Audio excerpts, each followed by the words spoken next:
1990s, Provo, Utah. My mom and dad's interracial marriage was the scandal of the Mormon century, and my whole childhood is full of people struggling with the belief that all these brown kids came out of a white woman. I remember going to the store with my mom, and people would stop us to ask her, "Where did you get those black children? And how much did your children cost?"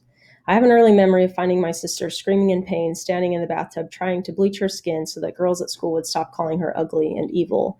Another contributing factor to this incident was when our next door neighbor approached us in our backyard and she told us we would never rid the devil of our black skin. We were just 4 and 5 years old. In kindergarten, my principal tried to suspend me after a playground incident. I found my sister crying because a girl wouldn't let her go down the slide, and she stood at the bottom yelling, "No brown girls are allowed on the slide." I explained to my dad I went down the slide anyway. She refused to move out of the way, and my feet kicked her in the face. I don't know what my dad said to Mr. Roper, but I was escorted back to class. The only other physical altercation I've ever been in was when one of the neighbor boys called my little brother a nigger. I gave him a black eye, and he smirked about that for weeks. I was 11 or 12, and I cried for days, not understanding why this boy was happy that I punched him. My dad and I discussed alternative ways to resolve my anger about our neighbors. It wasn't long after that, that same neighbor boy tried to stab me repeatedly with a massive needle, and he told me to die. I could outrun every boy in the neighborhood, including him. And I got away from him while bleeding from a pinhole scar 3 inches below my heart. When my parents went next door to talk, the neighbors locked themselves inside and refused to answer the door. For a lot of years, people told me I looked like a boy. I would walk in a public restroom and white ladies would stare at me and say I was in the wrong bathroom and I needed to leave. They'd never seen a little black girl with an afro, I guess. 2000s, Utah County. When my youngest sister was playing outside, one of the younger neighbor boys threw a big rock at her face and ran away. She was bleeding around her eyes and almost needed stitches. My dad immediately went to their house to talk to their father, who was our Mormon bishop. He was at home. They were all at home, but they refused to answer their door. Again and again and again, they avoided confrontation, and they have never been held accountable by anyone in our neighborhood. When my baby sis was in elementary school, that same boy made everyone laugh with the joke, "Why does Beyonce sing to the left, to the left? Because black people have no rights." She cried for hours because she didn't understand why it was funny. He later gave her the nickname Fatty Addie, and he used it so often it followed her to high school. When I was in junior high, kids used to try and make their handprint in my afro or try to make my afro bigger or smaller, or stick pens or pencils in it and laugh behind my back. I had to carry around hair supplies to maintain my afro because people messed up my hair all throughout the day in my various classes. In ninth grade, for an entire year, whenever I walked into a class, one of my friends would yell, "Look out, everyone, there's a black person in the room." Even my math teacher laughed. Throughout college, while I was in the education program, the head of the department was a professor who targeted me for more than 2 years. I filed complaints that resulted in an unsupervised meeting between her and me where she told me she would make sure I never became a teacher.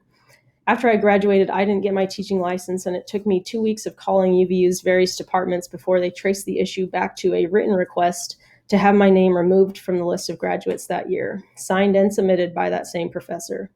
I had to reapply for and pay the licensing fees, and then I had to wait almost 6 months before I could be issued a teaching certificate, and I couldn't apply for any jobs until then. Everyone else from my graduating class found teaching jobs in their preferred areas. I had 14 interviews in Utah County, including a job interview at the high school I graduated from, where I had 2 siblings currently attending. I kept being told I wasn't quite what their community was looking for, but I was encouraged to keep applying for teaching jobs at other schools because I would surely find the school that would be the right fit for me. One time I bought a filing cabinet at Desert Industries, and the cashier nodded when I asked if I could use the dolly to take the filing cabinet to my car if I brought it right back. I was stopped in the parking lot by a middle-aged white man in plain clothes who told me he was security for DI and a police officer for American Fork. He took me back inside and kept me in a room for 2.5 hours, interrogating me about my attempts to steal this rusty old dolly. He said he knew when I came in I was there to steal. He called me a really horrible liar. When the actual police arrived, the cashier eventually told them the dollies are stationed next to the filing cabinets for that purpose, and then the guy had to let me go. That was the closest I've ever been to being arrested. I realize I am the most privileged black person that I know. 2011. I was attending a back-to-school AVID training in a conference room, and I was freezing, so I put my hoodie over my head and stuck my hands in my pockets. A teacher at my school, who I learned was my local union president, yelled to me from 2 tables over, "Hey, Charlotte, take your hoodie off. You look like Trayvon Martin." That racist remark went unchecked by everyone who knew about it until I finally confronted her myself while we were at an anti-racist training that she had been forced to attend. She apologized in person and via email later that day. Apologies can be nice, But what would be really nice is if we lived in a world where a black person can feel comfortable wearing a hoodie. My first year at Jordan High, during my first week of school, a student scratched nigger into my classroom door. The custodians had to sand it off my door. My second year, I walked into my classroom one morning and found "Latte has Ebola" written in large letters across all my whiteboards. Another time, I was called to my principal's office during my prep period because I'd sent him an email to let him know that he created a hostile environment in my classroom when he announced over the intercom, "Attention, there's a group of Hispanic boys who are tricking people into eating ghost peppers. These are dangerous and can send you to the hospital, so if you see any of these Hispanic boys, report them immediately." He called me to his office just to yell at me for 25 minutes about the evidence that proves that he is not racist and all the reasons that he will not stand for me calling him a racist. I tried to get up and leave multiple times, and he yelled, "Sit down, Charlotte. I'm not done talking to you." I thought for sure one of his secretaries would hear him and would come and let me out. I felt trapped, but I had to sit there until he was done screaming at me. And when he was done, I was not invited to respond, but I was excused to leave. So I did, and I cried in between my classes the rest of the day. 2016, receiving my master's from Southern Utah University.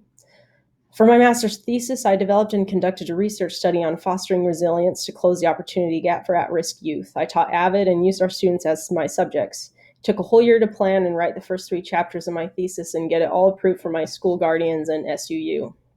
When I applied for my last capstone class in the spring, I wasn't approved to register, and I couldn't figure out why until my grades were released. We needed to maintain Bs to stay in the graduate program, and my previous professor had given me a B- at 79%. I was told to take the class again, and I would need to postpone my research project for the following school year in the fall.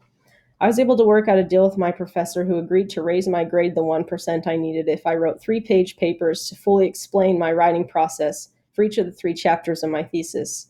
He said my chapters were well written, but he was not convinced that the writing process was mine, and it caused concerns about my professionalism and my ability to conduct my own research study. I stayed up all night to write the papers that explained everything I had read and all my thoughts about my own thesis chapters, and I turned in 9 pages the very next day.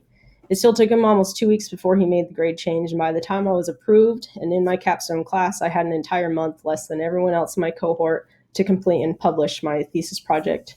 It was pushed so far back, I defended my thesis to the board the day before my graduation ceremony, which I didn't bother attending because I could barely feel celebratory in this massive personal achievement because I was overly consumed with the relief that came from finally conquering my last educational obstacle. I was so exhausted, I never celebrated my master's degree. A few years ago in April, a friend of mine passed away. I left the hospital and drove home to Salt Lake around 3 a.m., and I was followed by a police officer for 6 miles before he exited the freeway with me, pulled up beside me, looked at me, slowed way down to get behind me, and then pulled me over by Smith's Ballpark just a half hour from my home. His first words were, "Is this your car?" I was having a bad night. I was exhausted. I had a lot of words for this ass of a cat pulling me over in the middle of the night for no reason. But I remembered what my parents taught me. I left 20 minutes later with no ticket and a warning to do something about my license plate not being visible in the dark.